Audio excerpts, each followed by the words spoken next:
favorite thing about coaching at Bucknell is just the quality of kids I get to work with every day. You know, and it was a joy every single day to come to practice. When we won 3 consecutive Patriot League regular season championships and went to 2 NCAA tournaments and won a game in the NIT. But you know what? This year, in the midst of losing a couple of games in a row in January, I had fun every day going to practice. These are a group of guys that have been coachable, resilient.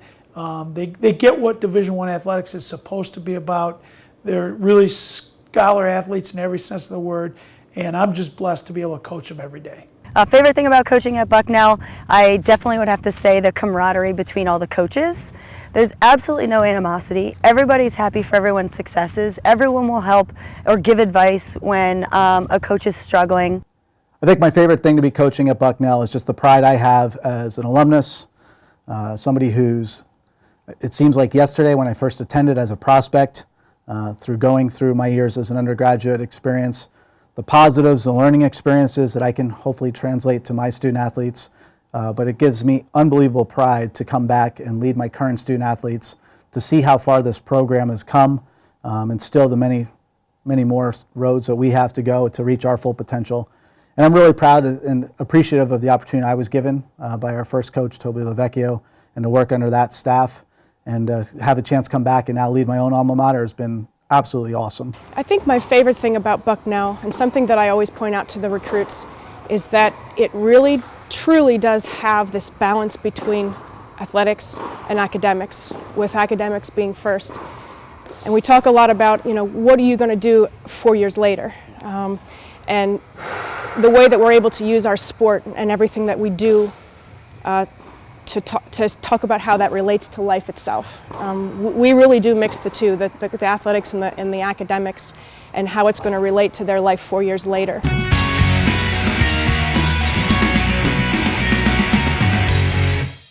We have a person in the back row that wears a different color shirt, but that's the question we get asked the most. That's the libero position, and that player can go in and out without counting as a sub. But it's such a common question on the game because everybody looks at her and she's always has usually orange, a bright color, and doesn't match everybody else. So we get that question so many times. Why is she coming in? Why is she coming out? And why is she wearing another color? And that's a player. She can only stay in the back row.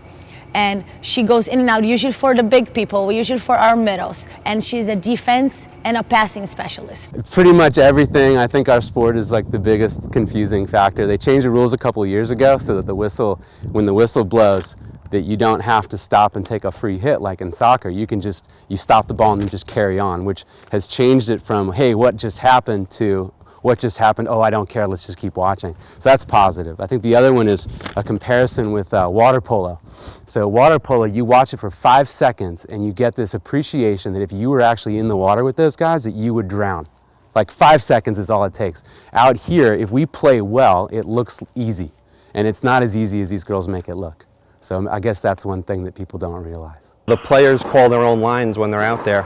We don't have officials on every court, so it could get pretty heated out there when players, college kids are calling their own lines. I think there are two things. The first one is all the physicality under the water. A lot of things happen. We call them accidental punches and elbows and kicks, but truthfully, a lot of times there's nothing accidental about them. And the other thing is that it's the only NCAA Division I sport or NCAA sport where the rules for the men and women as far as physicality are exactly the same. You won't find it in any other sport where the women are allowed to be as physical as the men. I think most people think rowing is, they always say, do you row? And they use their arms. And reality is it's a leg-based sport, so it's all about your quads and your trunk and your leverage. I think lifestyle, weight management, nutrition is extremely important in the sport of wrestling. A lot goes into it, a lot of time and effort and energy, and having to be disciplined about maintaining a healthy weight and a healthy lifestyle is one thing I don't think the general fan realizes about the sport of wrestling.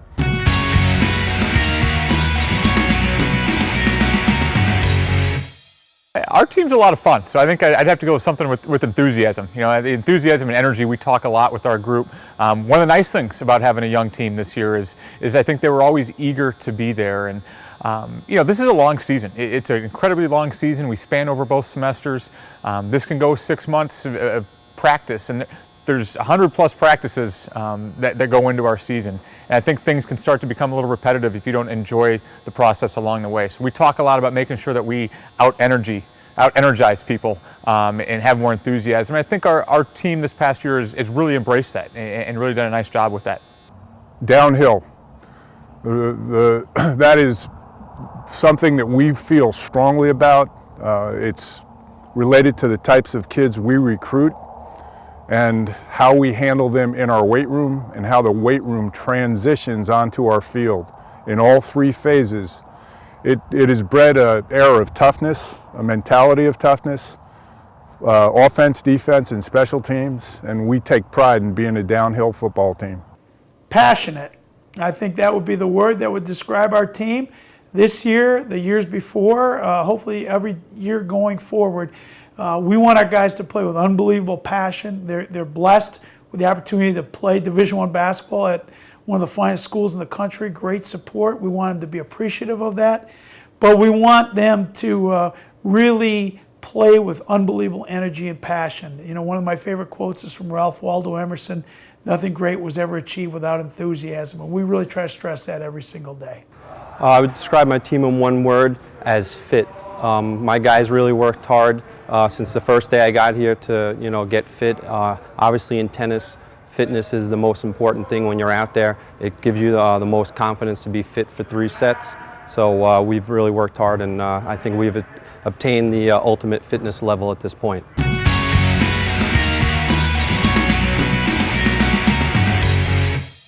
We send the same message every game, and that's basically go as hard as you can for as long as you can. You literally don't save any steps or any breaths spiritually, physically, or emotionally. And then what we do is we just try to play our brand of lacrosse, the Bison brand of lacrosse, which is very unconventional and very different than everybody else. And when we stick to our plan, we're pretty good.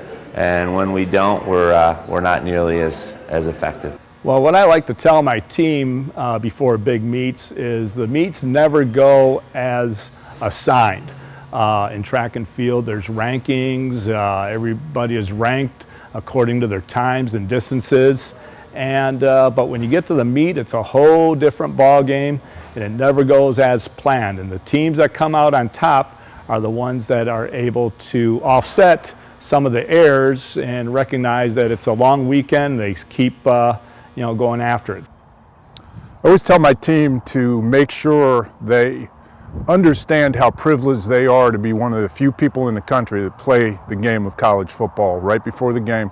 I also tell them at some time during the game to look around and enjoy being on a college football field. We always talk about putting the competition into perspective, really to realize what it is. It's fun.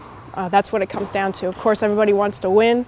That's important. But we talk about what it means in the bigger picture of life. They put a lot of effort, a lot of work. Just go out there and trust your training, but to remember that we do it because it's really fun. One thing I always tell my team right before the big game is that they should be insulted that another team would actually show up believing that they can beat you, and how dare they.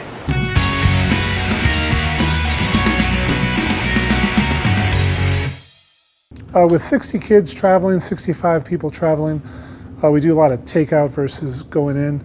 And the places we go, we just like Bertucci's, a good Italian pasta the night before a long day of racing. Our sport's a little bit different with a go-to meal. We're very fortunate that most of the events that we go to are 3 or 4 day events. Most of the time they put us up in condos or some sort of house. Our players actually put together a menu. I'm an average to above average chef, and so we do eat a lot of home-cooked meals on the road. I think our players look forward to traveling and to get away from campus and food service there. When we're on the road, our go-to meal is usually a locally owned restaurant.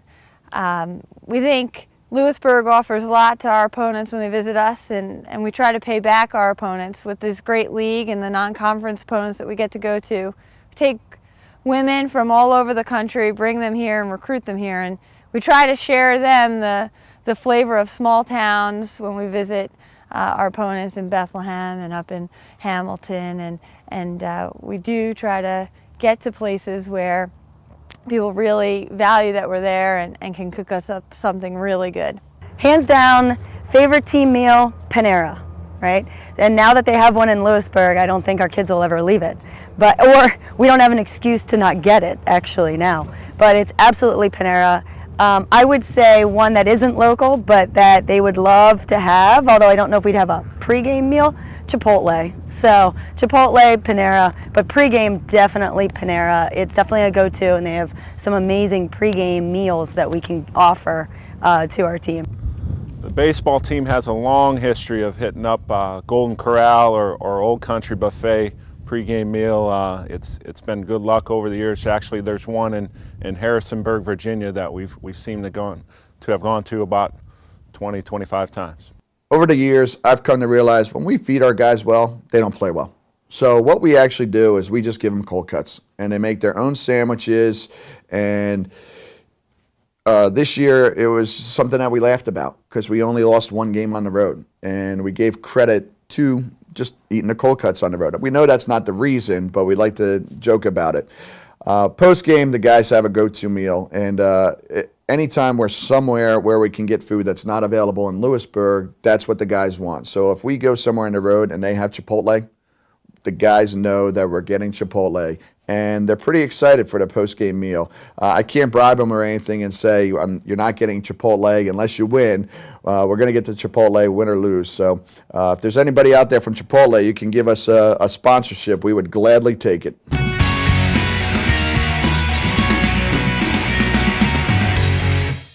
Balance and time management, one of the most important things you can do when you're making that transition from high school into college, especially Division I athletics at an elite academic school like Bucknell. Balance and time management. Having a to-do list, either you make it the night before or the morning of, it's the best piece of advice I can give. One piece of advice I'd give to everybody that comes to Bucknell that are student athletes is never wish away the time you have here. It goes by way too fast. You ask any of our seniors and they'll look back and say, where did it go? Enjoy every moment, enjoy the process, and being in college is one of the best times in your life. I think my biggest piece of advice for our student athletes at Bucknell, no matter what the sport, is to enjoy the day. You get one March 24th, 2014. You get one senior day. You get one opening day of your freshman year, one of your sophomore year, one of your junior year. It goes so fast. So if you can enjoy that experience and realize what a privilege it is to be here and to represent this great university, that would be my biggest advice, because it goes so quickly. You want to live without any regrets and to make sure you take full advantage of your opportunities given. I think John Hart has done a tremendous job of attracting really great coaches that have a lot to offer. So engage with those coaches, engage with the rest of the department, engage in the events that are going on around Bucknell, but get involved. You have a very short time to go a long way and to get a lot out of it. So even at the beginning of that journey, make sure that you're really plugged in and going for it in every step, which means bettering yourself every single opportunity you have. This will not be the greatest thing you will do in your life. However, the things that you go through, the skills that you acquire here, the relationships that you build will lead to the greatest thing in your life after you graduate Bucknell. I think the student athletes that have the most success at Bucknell are the people that are able to separate academics from athletics when it's time to hit the baseball field. They're able to leave the academic part and focus on the task at hand, and the same thing on the other end, and able to focus academically when the time comes and be able to make that dual commitment to both. I think the biggest piece of advice I'd give to any student athlete is control what you can control. And there's a million things beyond your control. The refs, the fans, the opposition. You can't control your coach. You know, whether you play as much as you'd like or not, or have the role you'd like. You can't control your teammates. You can't control the professors. But you can control yourself and your attitude and your work ethic and your resolve. And if you do that, great things are going to happen. And I think the second thing I would tell them is that the lessons you learn in intercollegiate athletics cannot be replicated in the classroom. And they're lessons of leadership and perseverance and resiliency, which I think are as, if not more important than the lessons that they might learn in a particular classroom.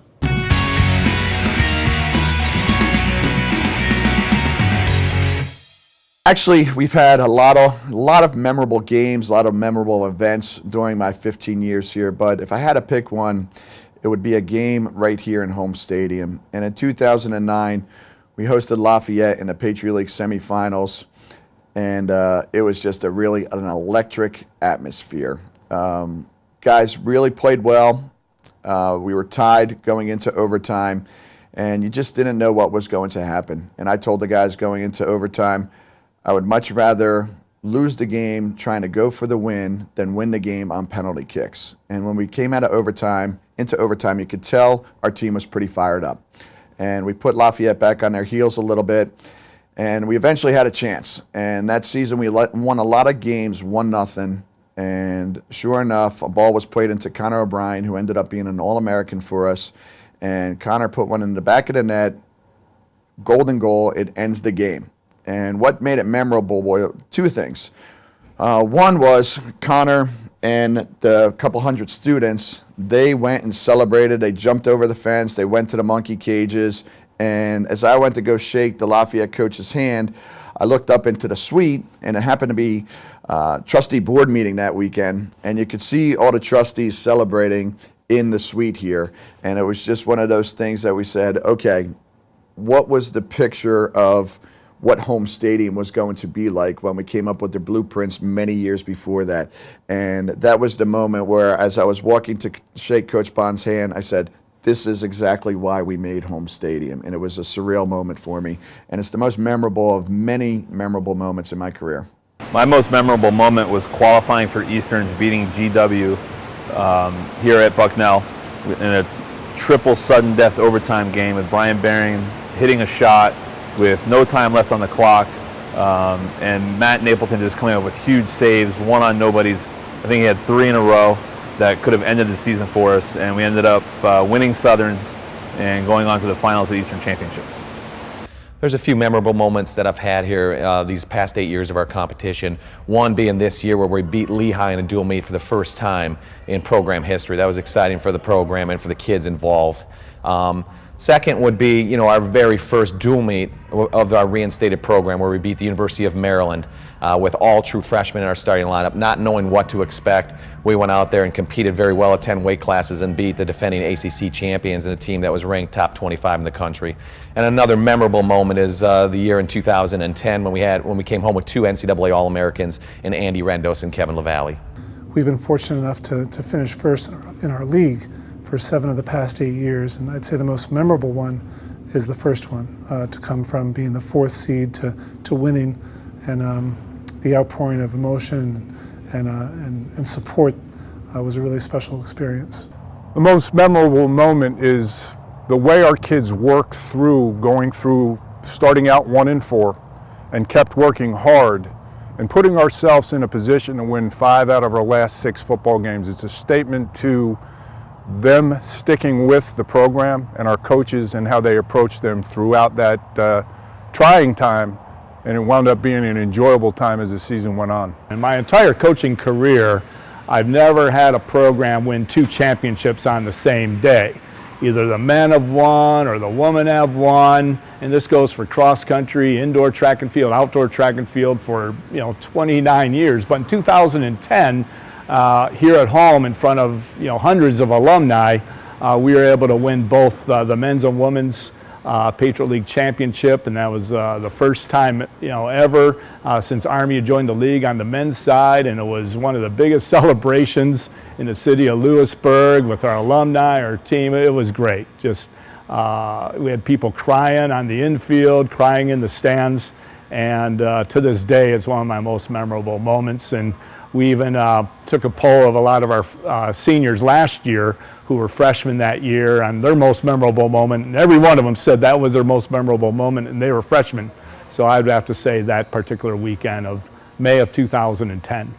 The biggest one, at least on paper, and certainly emotionally for me, was when we We were able to upset #1 Maryland on the road.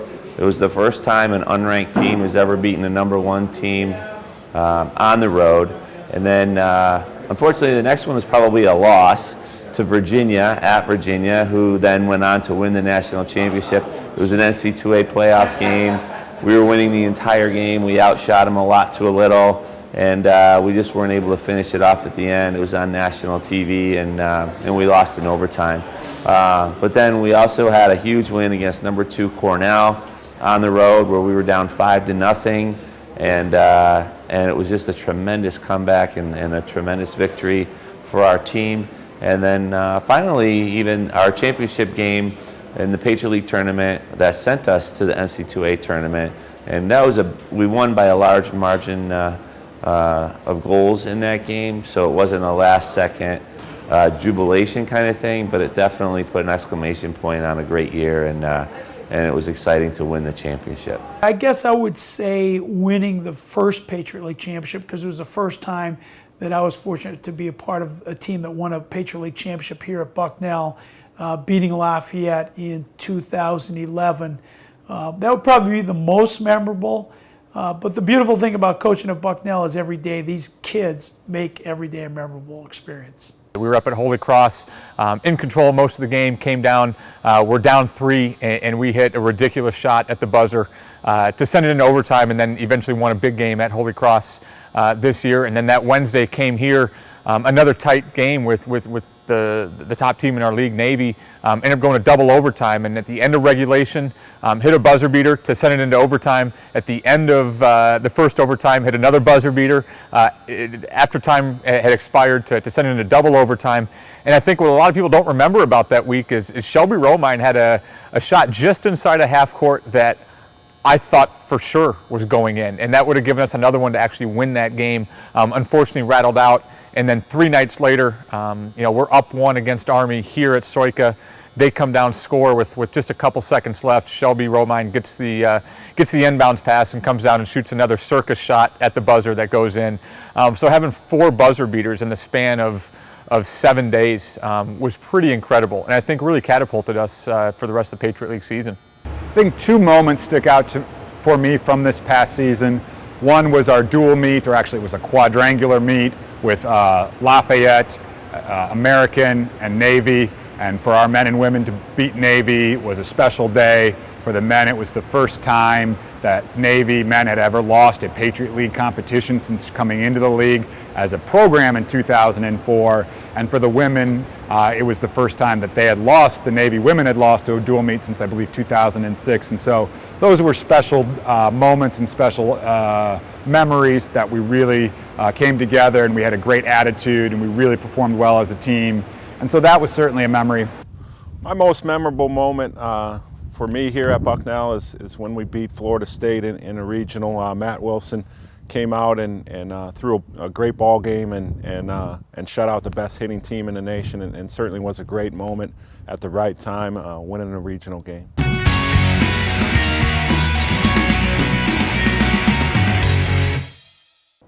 I think this is a tough question. For me, it was sort of a calling. I got into it, and that helped me pay for my degree, because I don't have men's hockey in college. And then got out of it for a while because I thought that I needed to go into the real world and do some things, and I had a great time doing that. But really realized that I loved it. I was doing it part-time even during that period down at a club in Philly, and really enjoyed it, and just found it. This is really what I wanted to do. So I got back into it at University of Pennsylvania, and then gradually found myself into a career position here. But this is what I love doing, and I think I'm pretty good at it, and that makes me love it even more, I guess. But I hope everybody feels like they have the best job in the world, but I know that I do. My dad was a coach, and I watched him coach for so many years, and he always strived to be a mentor and educator first, and that's something that really got me into coaching. Watching how people would develop and blossom under him just gave me the urge and the passion to want to do the same thing, and that's why I got into coaching. Well, as many of you know, my father is the infamous Jamieson. I think over 50 years here dedicated to Bucknell University. This answer is very easy to tackle. I'm going to smash every record that he has by the time I'm done. I hope you're watching this, Father. I love you.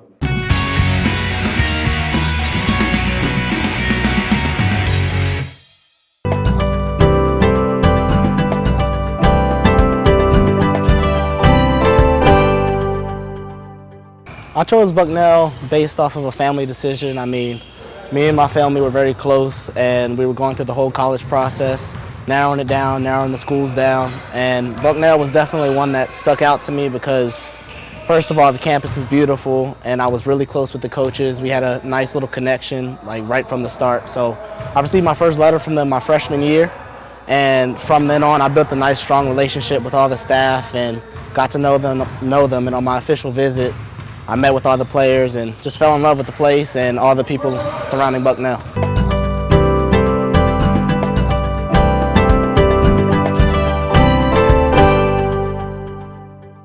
I would say one of the main things I've learned is to set myself high goals and to really not underestimate myself, because I work really hard and everyone else here does as well, so I think that if you set high goals, then you can achieve them.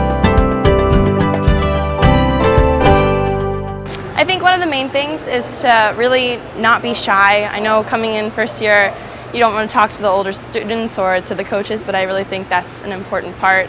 I was really shy, so I didn't necessarily do that, and I wish I had, so that's probably my main piece of advice.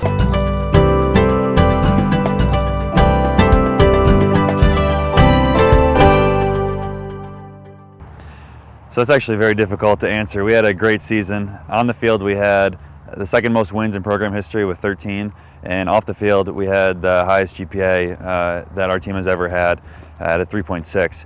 So between those, overall it was a great season. Certainly specific moments of the season were also great. Winning a playoff game here at home against American was really something special, and the first time that we've had a quarterfinal matchup in the Patriot League.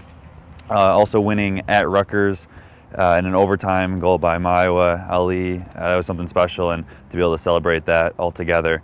And actually outside of the season, we were able to go to England over spring break as a team, and that was just a really special experience. It was made possible by the fundraising efforts of our team and our coaches and the generous donations of many of our supporters. And we were able to play some games over there and see some professional games and just tour the country, and it was just a great experience for us as a team to be able to go over there and get closer to each other and experience soccer at a whole different level. So looking forward to next year, we're just really hoping to be able to build on the success that we had this past year. We return a lot of key players, particularly up the middle. We've got an all-league player in goal, Mike Lansing, in the midfield with Chris Thorsheim, and up top with Jesse Klug. And so being able to rely on them to be able to propel us hopefully a little farther than this past year. Our goal every year is to win a Patriot League championship, and I think that's something that we can do this year. We certainly have the talent and the team mentality to be able to come together. Personally, I hope to be able to step into more of a leadership role and just be able to bring our team together so that we can reach these lofty but I think attainable goals of winning a Patriot League tournament.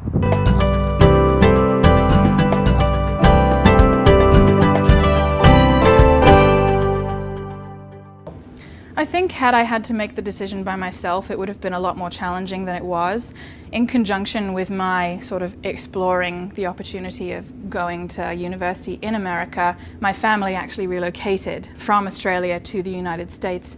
So it was an easy decision for me to make. Definitely difficult in the sense that I knew it was going to be a massive piece of culture shock coming to an entirely new culture of university and of athletics. It's nothing like what I experienced or what I would have experienced back home in Australia.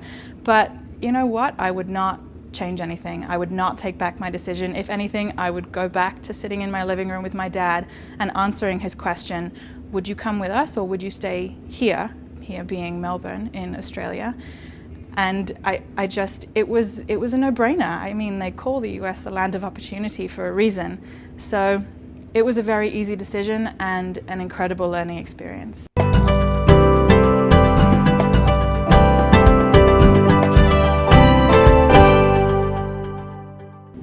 Something I'll miss most about being a student athlete at Bucknell is the sense of camaraderie that you can build with the men and women in your sport over 4 years, and indeed with any other Division I sport on campus. It really is incredible.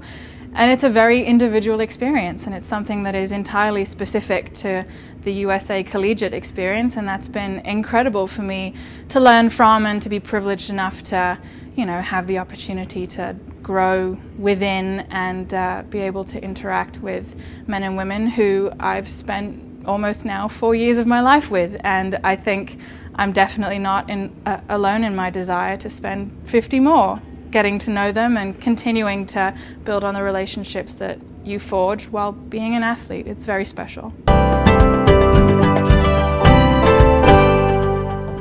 I think had I had to make the decision by myself, it would have been a lot more challenging than it was. In conjunction with my sort of exploring the opportunity of going to university in America, my family actually relocated from Australia to the United States. So it was an easy decision for me to make. Definitely difficult in the sense that I knew it was going to be a massive piece of culture shock coming to an entirely new culture of university and of athletics. It's nothing like what I experienced or what I would have experienced back home in Australia. But you know what? I would not change anything. I would not take back my decision. If anything, I would go back to sitting in my living room with my dad and answering his question, would you come with us or would you stay here being Melbourne in Australia? And it was a no-brainer. I mean, they call the US the land of opportunity for a reason. So it was a very easy decision and an incredible learning experience.